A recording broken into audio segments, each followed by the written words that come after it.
Siz de hayatınızın bir noktasında en güvendiğiniz kişinin bile ardında ne sırlar taşıdığını merak ettiniz mi? Ya da bildiğiniz her şeyin aslında büyük bir yanılsamadan ibaret olduğunu fark etseydiniz ne hissederdiniz? İşte tam da bu soruların peşine düşüren, her köşesinde yeni bir bilinmezliğin saklandığı nefes kesen bir yolculuğa hazır olun. Alice Fainey'in kaleminden çıkan Taş Kağıt Makas romanı, okuyucuyu zihnin derinliklerinde gizli kalmış korkularla yüzleştiren, gerilimi iliklere kadar hissettiren bir psikolojik şaheseri. Alice Fainey'in özgün adı Rock Paper Scissors olan bu romanı, 2021 yılında okuyucularla buluştu. Türkçe'ye Begüm Tanrısever tarafından çevrilen eser, Pegasus Yayınları aracılığıyla Türk okuyuculara sunuldu.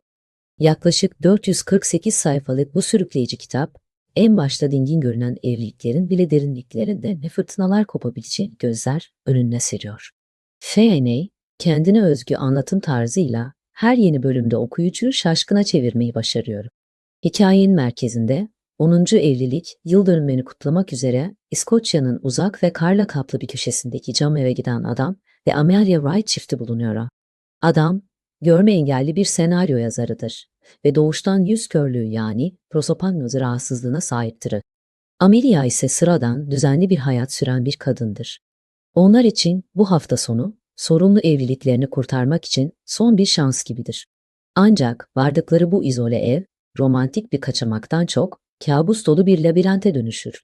Elektrik kesintileri, garip sesler ve bir zamanlar onlara ait olduğu sanılan ancak hatırlanmayan mektuplar, çiftin arasındaki gerilimi daha da tırmandırır.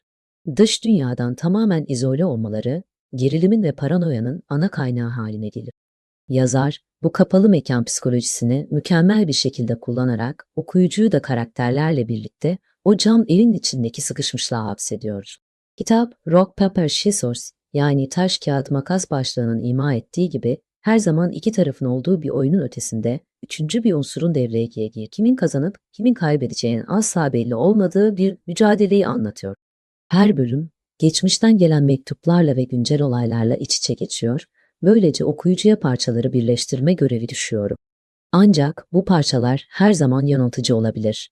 Fainey, bu romanda varoluşsal felsefenin ve psikolojinin derinliklerine iniyor. İnsan doğasının karanlık yüzünü, intikam arzusunu, manipülasyonu ve gerçeklik algısının ne kadar kırılgan olabileceğini ustaca işliyor.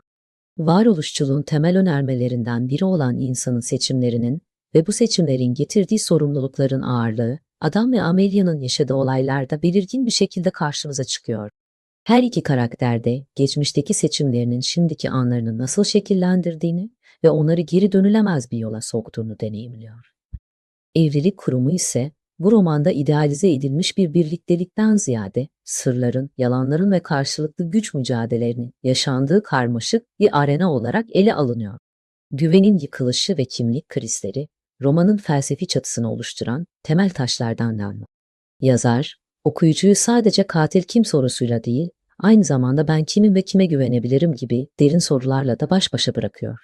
Kitabın anlatım tekniği de Fainey'in ustalığını ortaya koyuyor. Roman, birden fazla bakış açısıyla ve zaman sıçramalarıyla ilerliyor. Amelia'nın bakış açısından güncel olaylar anlatılırken, her evlilik yıl dönümünde eşine yazılan ancak asla gönderilmeyen mektuplar aracılığıyla farklı bir karakterin hikayesine tanık oluyoruz. Bu mektuplar, okuyucunun olaylara farklı bir pencereden bakmasını sağlarken, aynı zamanda gerilimi ve merakı da tırmandırıyor. Güvenilmez anlatıcı tekniği, romandaki şüpheyi sürekli canlı tutuyor. Okuyucu, kime inanacağını, hangi gerçeğin gerçek olduğunu sorgulamak zorunda kalıyor. Bu durum, postmodern edebiyatın karakteristik özelliklerinden biri olan, gerçeğin öznel ve çok boyutlu olduğu fikrini güçlü bir şekilde yansıtıyor. Uyarı, spoiler içerir. Romanın en çarpıcı yönlerinden biri, sonlarına doğru ortaya çıkan büyük dönüm noktalarıdır. Kitabın akışı boyunca, okuyucu Amelia'nın işi adamın yüz körlüğü nedeniyle onu tanıyamadığını düşünürken, aslında adamın yüz körlüğünün bir aldatmacadan ibaret olduğu ortaya çıkar.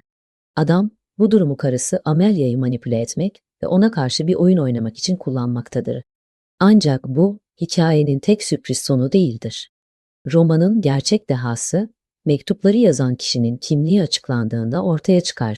Okuyucu, mektupların adam tarafından Amelia'ya yazıldığını zannederken, Aslında bu mektuplar adamın geçmişinden gelen ve ona takıntılı bir şekilde aşık olan Robin adında bir kadına aittir. Robin, adamın eski iş arkadaşıdır ve hayatı boyunca adama karşı saplantılı bir sevgi beslemiştir. Onun hayatındaki her şeye sızmış, kontrol etmeye çalışmıştır. Bu noktada gerçeğin katmanları birer birer soyulur ve okuyucu yıllardır süregelen bir intikam planının ortasına düşer. Robin, Amelia'nın babasının ölümüyle ilgili geçmişteki bir olayı kullanarak hem adamı hem de Amelia'yı manipüle etmiştir. Amelia'nın babası, aslında adamın bir senaryo projesi için kiraladığı bir oyuncudur ve projeye dahil olan diğer insanlarla birlikte bir cinayetin kurbanı olmuştur. Adam ise bu olayın üstünü örtmek ve kariyerini kurtarmak için cinayeti gizlemiştir. Robin, bu sırrı ve olayın detaylarını bilerek her iki karakterin de hayatını mahvetmek için ince ince bir plan yapmıştır. Kitabın en büyük sürprizi ise Amelia'nın da aslında masum olmadığı, hatta cinayetin kendisi tarafından işlendiği ve belleğinin bastırdığı gerçeğidir. Yani kurban sandığımız Amelia aslında katil, manipülatör sandığımız adam manipüle edilen ve görünmez düşman sandığımız Robin ise kurbanın intikamını alan kişidir. Bu karmaşık yapı romanın felsefi çıkarımlarını derinleştirir. İntikamın döngüsel doğası, adaletin kişisel ve toplumsal boyutları sorgulanır. Robin'in eylemleri etik açıdan tartışmalı olsa da mağduriyetin ve hayal kırıklığının insanı ne kadar ileri götürebileceğinin bir göstergesidir. Kader ve özgür irade arasındaki ince çizgi de romanda güçlü bir temadır. Karakterlerin geçmişteki eylemleri onları kaçınılmaz bir sona sürüklerken bu sona ulaşma şekilleri kendi seçimlerinin bir sonucudur. Her karakter kendi gerçeğini yaratmış ve bu gerçeklik algısı üzerinden hareket etmiştir.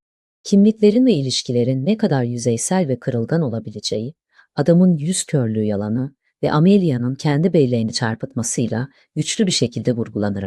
Kitap, son sayfalarında bile okuyucuyu şaşırtmayı başararak insan zihninin ne kadar karmaşık ve aldatıcı olabileceğini gözler önüne serer.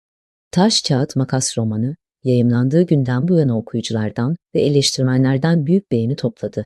Özellikle şaşırtıcı sonu ve ustaca kurgusuyla psikolojik gerilim türünde önemli bir yer edindi. Alice Fainey'nin bu eseri, sıradan bir gerilim romanının ötesine geçerek, insan psikolojisinin karanlık labirentlerinde cesurca dolaşan bir yapıt olarak kabul ediliyor.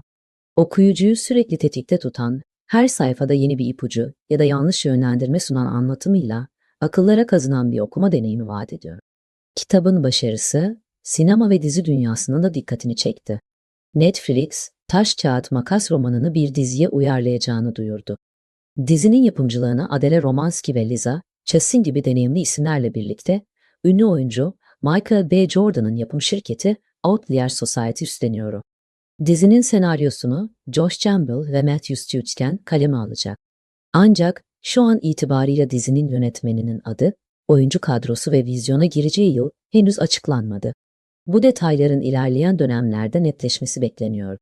Kitabın karmaşık olay örgüsü ve derin felsefi temaları göz önüne alındığında, dizinin de izleyicilere toplumsal ve felsefi açıdan zengin mesajlar sunması muhtemel. Özellikle gerçeklik algısı, bellek manipülasyonu ve intikamın yıkıcı döngüsü gibi temalar, ekran aracılığıyla daha geniş kitlelere ulaştırılarak tartışmalara zemin hazırlayabilir. Sonuç olarak, Taş Kağıt Makas, okuyucuyu sürekli sorgulamaya iten, güven kavramını temelden sarsan, karanlık bir psikolojik gerilim romanıdır. Alice Fainey, bu eserinde insan ilişkilerinin kırılganlığını, sırların gücünü ve gerçeğin ne kadar öznel olabileceğini çarpıcı bir dille aktarıyor. Eğer zihninizi zorlayacak, sizi koltuğunuza bağlayacak ve her sayfada yeni bir şokla karşılaşmaktan çekinmeyeceğiniz bir hikaye arıyorsanız, Taş Kağıt Makas tam size göre bir seçim olabilir. Alice Fainey'nin kaleminden çıkan bu oyunun kazananı kim olacak? Merak edenler için kaçırılmaması gereken bir eser. Eğer bu içerik hoşunuza gittiyse kanalıma abone olmayı ve videoyu beğenmeyi unutmayın. Düşüncelerinizi yorumlarda paylaşmayı ve bir sonraki videoda hangi konuyu, kitabı veya filmi incelememi istediğinizi belirtmeyi ihmal etmeyin. Bir sonraki merak yolculuğumuzda görüşmek üzere.